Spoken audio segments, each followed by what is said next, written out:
Welcome back to video 4 in ZDare Challenge video series. In the last video, we have shown you how can you generate an idea. But now, how can we just turn this idea into a real business? The answer is through a business model. So to understand more, what is a business model? Let's take an example of an architect who wants to build a mall. Would he or she just go buy everything that they need, pay everyone money to come and work for them, and start building right away? Or will they make a plan on how everything will look like, how much money exactly they need to spend, how many people need to work on this project? Well, it's of course going to be the latter. And this is what a business model is for a business. A very well-known business modeling tool is called Business Model Canvas, and it's made of 9 different sections.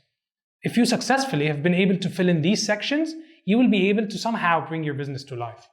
What is very special about Business Model Canvas is that it is very editable. It's user-friendly and you can change in it really easily. So before filling the different 9 blocks, the canvas could be divided into 4 major blocks, which include value creation, which is basically how do you create this value. Value proposition, which is actually what is the value. And value delivery, which is show you how you can actually capture this value and deliver it to your customers. The last part is talking about finances, showing you how much money do you spend and how much money do you make. In order to first understand how the business canvas model works, we will be doing it through filling the example of Airbnb. So first thing you start with is the customer segment. You need to identify who are going to be the potential customers that are going to be willing to pay for your service or product and use it.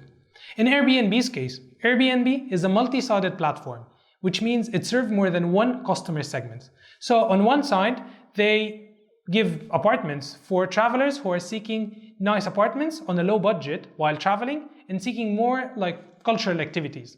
While on the other hand, there are people who have empty apartments or empty spaces within their houses that they want to rent to make more money.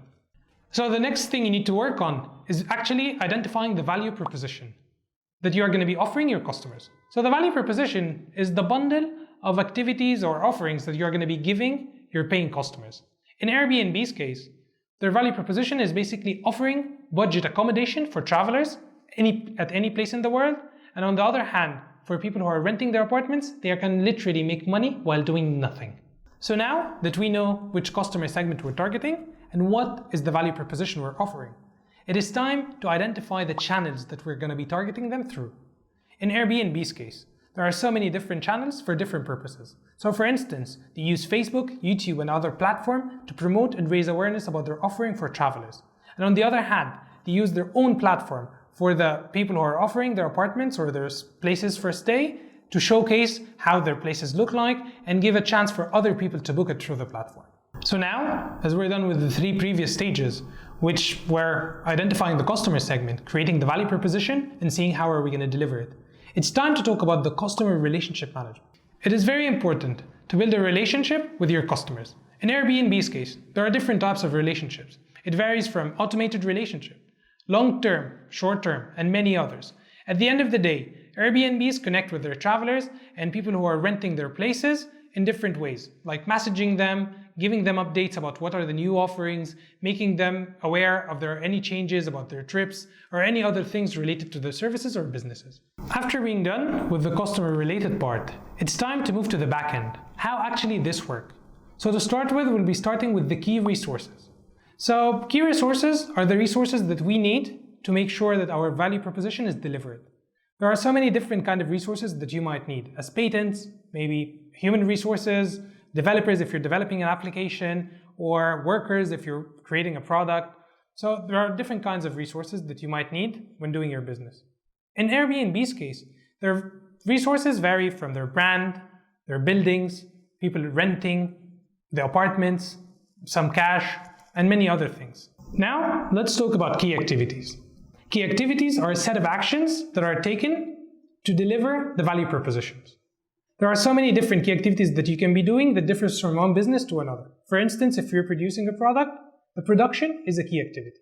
In Airbnb's case, their key activities are maintaining and building the platform, managing their relationship with people who are posting their places for accommodation on their website, and managing a group of photographers all over the world, taking pictures of these places. So now, let's talk about partners. Forming partnerships is really important for the success of your business. You cannot do everything by yourself. This is a golden rule that you always need to take into consideration. In Airbnb's case, they have lots of strategic partners that help them promote and build a better product. Think about if Airbnb wants to take a high quality picture of every single apartment that they own globally. That's going to be too much operations, costing them thousands of dollars. Instead, they have decided to partner with networks of local photographers to make sure that they deliver high quality product and not pay so much money.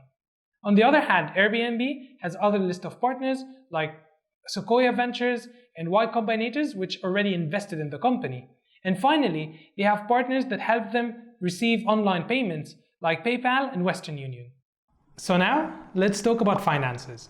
Finances are very important for the sustainability of your business.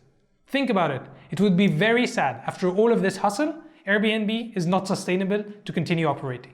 And this is why Airbnb's model is based on making 6 to 12% out of any booking through their platform by travelers, and they take 3% from the rentals.